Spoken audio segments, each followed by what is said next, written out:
Kingdom Theory Channel presents the history of kingdoms in Southeast Asia and around the world.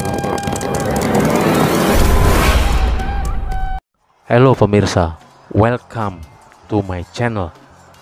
Pada kesempatan kali ini kita akan membahas tentang hari saat Pajajaran runtuh tahun 1579 Masehi. Simak kisahnya dalam video kami berikut ini. Tapi sebelum dimulai, seperti biasa pemirsa, dimohon untuk ketik like, subscribe, serta pencet tombol notifikasi dan tinggalkan komen demi kemajuan channel Kingdom Theory ini. Terima kasih. Hari saat Pajajaran runtuh tahun 1579 Masehi. Tidak diketahui secara pasti kapan, pada tanggal berapa, dan bulan apa Pajajaran runtuh. Tetapi perlu kita catat di sini bahwa sejarah mencatat bahwa pertempuran Banten dengan Pakuan Pajajaran tertulis secara lengkap dalam Serat Banten sebagai berikut. Nalika kesah punika ing sasi Muharram singgih wimbaning sasi sapisan dinten Ahad, tahun alif punika sangkalanya bumi rusak rikih iki, yang artinya sebagai berikut. Waktu keberangkatan itu terjadi pada bulan Muharram, tepat pada awal bulan, hari Ahad, tahun alif. Inilah tahun sakanya 1501.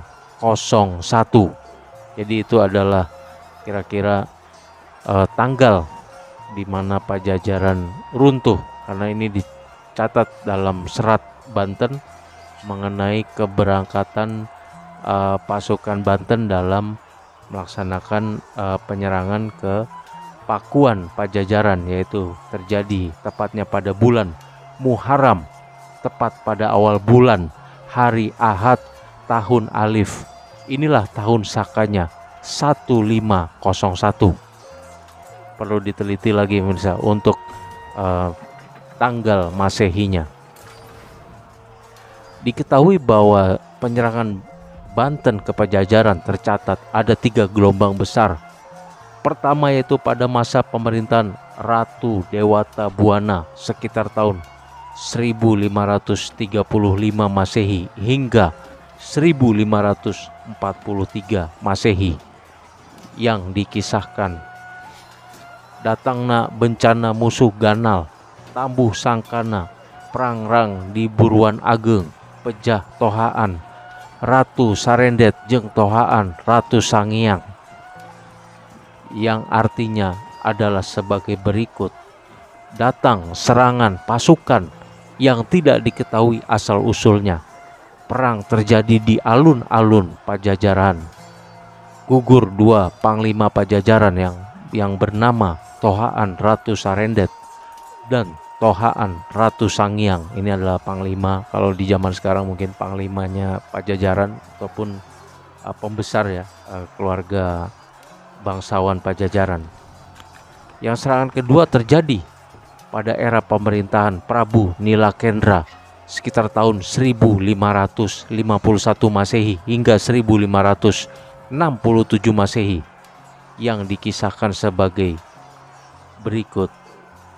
Alah prengrang mangkatan nitih ring kadatuan, yang artinya kalah perang, karena itu raja tidak tinggal lagi di keraton. Yang ketiga, bahwa serangan yang ketiga terjadi pada masa pemerintahan Prabu Ragamulya atau yang dikenal dengan Prabu Surya Kencana, raja terakhir kerajaan Pajajaran, yang terjadi tahun 1579 Masehi, yang dikisahkan sebagai berikut.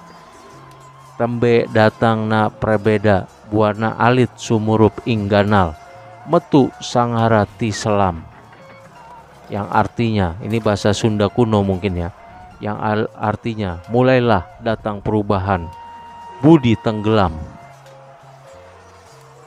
menambahkan dari catatan penjelajah dari luar negeri yaitu Tome Pires bahwa Sultan Banten, Sultan Hasanuddin bertolak dari pelabuhan Banten pada tahun 1546 Masehi dan tiba di pelabuhan Jepara pada tahun 1547 Masehi untuk mempersiapkan segala peralatan perangnya untuk persiapan untuk penyerangan kepada kerajaan Pajajaran.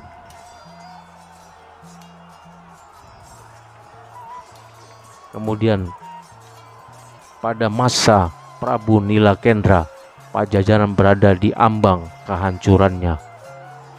Muncul serangan demi serangan yang tidak diketahui asalnya menggempur ibu kota Pakuan. Prabu Nilakendra akhirnya tidak sanggup untuk mempertahankan lagi kerajaannya dari serangan demi serangan, gelombang serangan musuh tersebut, dan memutuskan untuk menyelamatkan diri dan keluarga kerajaannya ke daerah yang sekarang bernama Sukabumi. Dalam catatan sejarah, Prabu Nilakendra tidak ada yang mengetahui kapan wafatnya dan di mana penguburannya. Para pembesar yang masih tinggal di Pajajaran serta para kaum bangsawan serta kaum elit, para menteri dari kerajaan Pajajaran ini dengan segala upaya mempertahankan benteng Pakuan Pajajaran sampai titik darah yang penghabisan. Berkat parit yang dibangun oleh peninggalan dari Sri Baduga Maharaja, raja terbesar Pajajaran atau yang dikenal dengan Prabu Siliwangi, maka keraton Pajajaran masih dapat diselamatkan dari kehancurannya. Hancurnya Pajajaran setelah penyerangan Banten kedua kalinya, sedangkan tokoh-tokoh yang bersaksi menjalin perjanjian perdamaian sedikit demi sedikit sudah meninggal, yaitu perjanjian perdamaian dengan Banten dan Cirebon. Seperti tokoh-tokoh tersebut adalah mantan Prabu Pajajaran, Prabu Surawisesa, yang telah meninggal dunia pada tahun 1535 Masehi, yang menandatangani perjanjian damai antara Pajajaran dengan Kesultanan Islam Cirebon dan Kesultanan Banten. Kemudian Susuhunan Jati yang wafat pada 1568 Masehi. Kemudian Fadilah Khan menggantikan Susuhunan Jati, meninggal pada tahun 1570 Masehi. Dan Panembahan Hasanuddin meninggal pada tahun 1570 Masehi. Jadi yang pada mulanya mereka berdamai karena sama-sama keturunan Prabu Siliwangi, tetapi memang para penanda tangan atau deklarasi perdamaian ini satu persatu sudah pada meninggal dunia, termasuk Prabu Surawisesa, ya, Prabu Raja Pajajaran, dan juga termasuk Sultan Banten, Susuhunan Jati, dan juga Fathahilah atau Fadilah Khan juga sudah meninggal dunia, sehingga pada saat terjadinya penyerbuan ini memang bisa dikatakan perjanjian damai sudah sedikit batal, ya, karena yang menandatangani juga sudah meninggal dunia. Kondisi di ibu kota Pakuan Pajajaran setelah ditinggalkan oleh Prabu Nilakendra sudah tidak berfungsi lagi sebagai ibu kota. Penduduk kerajaan Pajajaran yang beretnis Sunda telah menyebar ke segala penjuru tanah Parahyangan, termasuk ke wilayah pantai selatan. Kemudian membuat pemukiman baru di daerah Cisolok dan Bayah. Beberapa lagi meninggalkan ibu kota Pakuan mengungsi ke timur, mengikuti jejak Senopati Jaya Prakosa beserta keluarganya yang merupakan senopati dari kerajaan Pajajaran. Sebagian lagi memutuskan mengungsi di satu-satunya kerajaan yang bersedia meneruskan kerajaan Pajajaran, yakni Prabu Raga Mulya Surya Kencana yang merupakan putra Prabu Nilakendra. Dan Prabu Surya Kencana ini dikenal sebagai raja terakhir dari kerajaan Pajajaran yang sempat mengungsi di daerah Pulasari, Pandeglang, yang beliau sebenarnya bercita-cita dari pengungsiannya ingin comeback ya. Ibarat main bola sudah kalah 2-0 ingin comeback dan bisa membangun kembali kerajaan Pajajaran dari tempat pengungsiannya di Pulasari, Pandeglang. Tetapi ternyata belum berhasil. Kemudian mereka memiliki niat untuk mempertahankan keraton Pajajaran yang bernama Sri Bima Narayana Madura Suradipati atau dikenal dengan Keraton Pajajaran.